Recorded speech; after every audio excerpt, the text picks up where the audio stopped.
All right, what's going on, everybody? So today I thought it'd be fun to go over some recent physical pickups I grabbed from various marketplaces like Mercari and eBay and Amazon and even Woot.com, which I think is Amazon's warehouse. So I figured this would be fun to go over and show you guys. So here we go. So first up, we got Fort Solis for the PS5. This actually came plastic wrapped, if you can believe it, which I did find odd. It did say used, so to see these come plastic wrapped is pretty uncommon, really. I played the demo on this on PS5. It was pretty fun, but it's really more of a shorter sort of narrative-based game. I think some people might call it a walking simulator, but it's really more just about a narrative storytelling that you sort of experience. Not too much combat.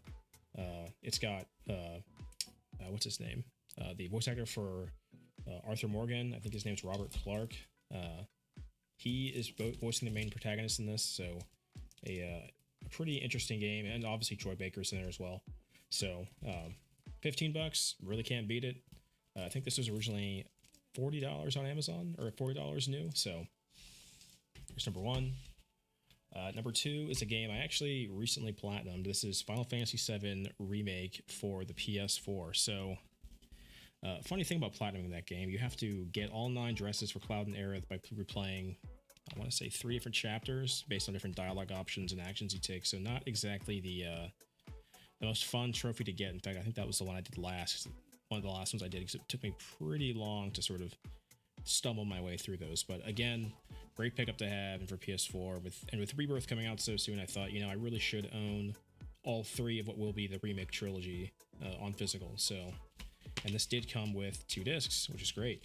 2 discs, everything's on discs, so you don't actually have to download anything. I know there are improvements. I'm not sure if maybe you might need to download some patch for a PS5 upgrade that's free with buying this version of the game. But again, 2 discs, hard to beat it.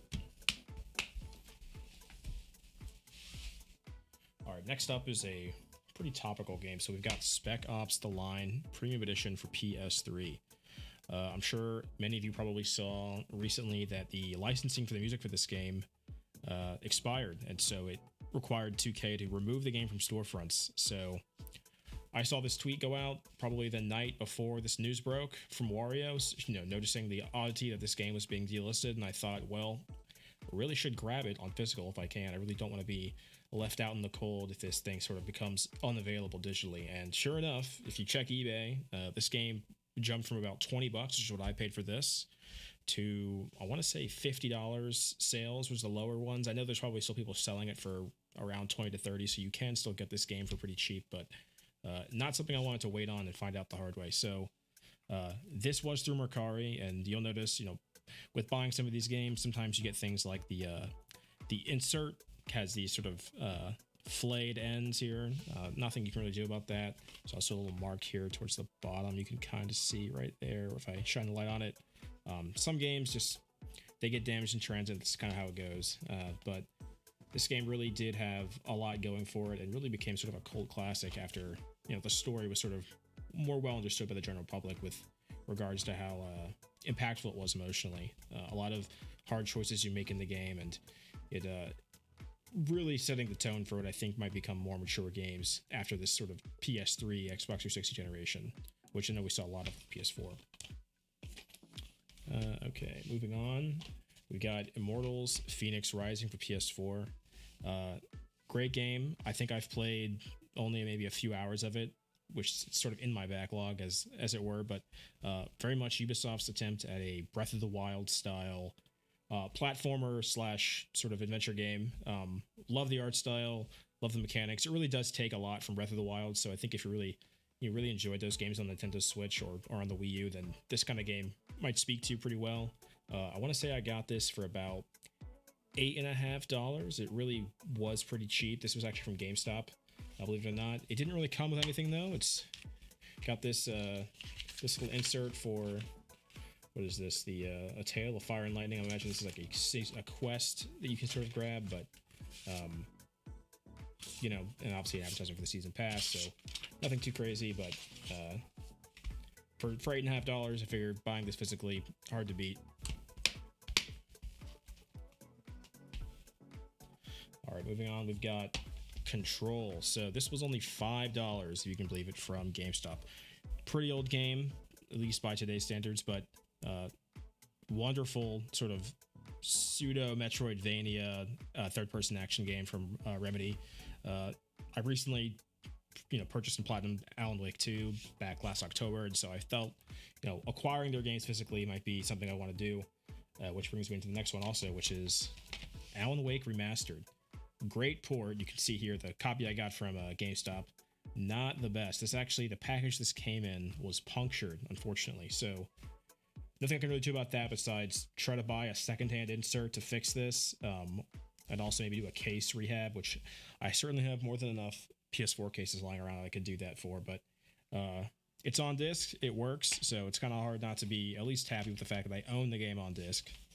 So really happy I got these two. I do intend to get Quantum Break on Xbox.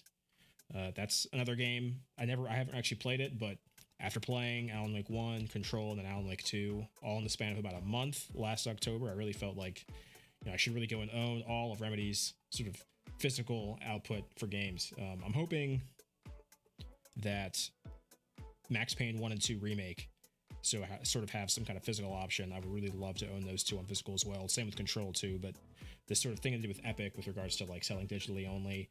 Really hoping maybe an LRG contract gets put in place so they can release that physically. All right, next up is a game I actually didn't intend to purchase, but my girlfriend saw an ad for this and said it looked fun. So I thought, you know what?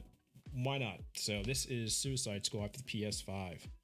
I think it's actually a pretty fun game. I think it's got a lot of heart, great voice acting, great animations, great character models, great art style. The combat I do find is fun, although I do enjoy looter shooters, so it might be that I'm sort of a target audience for something like this, but a really fun game. I think it's got a lot of charm. I think it sort of didn't really get its fair shake in the media. I think a lot of people were sort of ready to dislike this game, but I haven't actually finished yet. I'm sort of only a few hours in, so maybe there's more to this game that I haven't seen yet that might give me a different impression, but really happy to grab this game. And actually, it's a part of an ongoing theme I have, which is trying to get all of Rocksteady's games now as well on physical. You'll see here I've also got the European version of Gotham Knights. I got this from, let's see, where did this get from? This actually was from GameStop, believe it or not. I'm not sure. I'm in the US, so I was surprised to see that they had a PEGI rated game. Usually that's, European regions and released, so surprised to see that. But this is another game where I haven't actually played it, but I really enjoyed the original Rocksteady Arkham games. Obviously, this is by Warner Brothers Montreal, so not the same studio, but the same Arkham verse. So I thought, let's get them all. I'm going to play through them all, try to platinum them all if I can. I know a lot of these games take a lot of sort of perseverance getting through all the Riddler trophies and whatnot, so not something I expect to finish anytime soon, but certainly a game I want to get to at some point. It is locked 30 FPS on PS5, which does kind of bum me out, but I'm used to playing 30 FPS games. I can get through them, so I'm not really too worried about it. Playing as all four of the different Arkham Knights and doing co-op does sound like a fun romp through Arkham City, or rather, I guess this would just be Gotham proper, so something I do want to intend to get back to. All right, next up, we've got a game that actually is quite near and dear to me now that I've actually seen it through all the way and platinumed it on PS4, because it was available digitally as part of, I want to say it was November or December's PS Plus lineup, and that is Dragon's Dogma Dark Arisen. Now, this one actually also came plastic wrapped, which was nice to see. I actually grabbed this from eBay for $20. It did say PEGI, but it actually didn't display this color, which you'll notice here with this game's PEGI rating and this one, they do display differently, so I thought maybe this might be a different region. That actually isn't the reason the color's different. The color's different because 16 and 18 just have different color backgrounds, but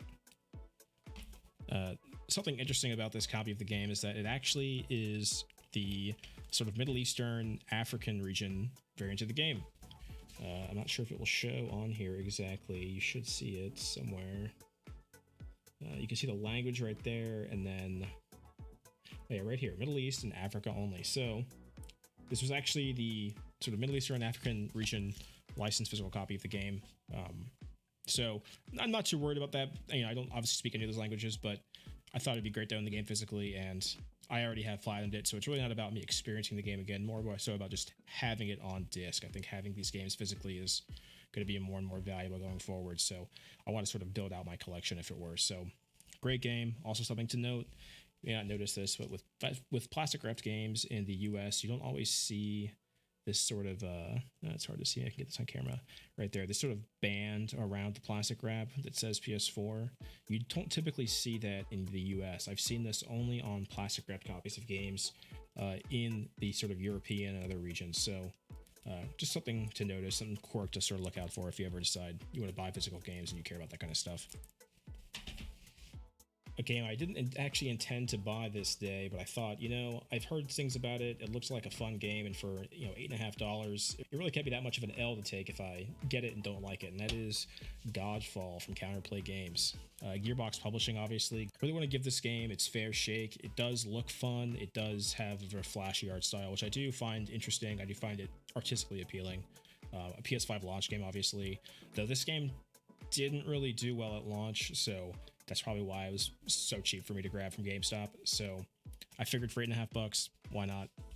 This game did come with this sort of pre-order digital loot insert. This was a used copy though, so I actually haven't tried the code on the back, so I actually don't know if that works. So, your mileage may vary with regards to what you buy physically and what you don't. Something else to look out for though, also, is that you ever notice some PS4 cases do and don't have these sort of ridge lines here, this little plastic ridge.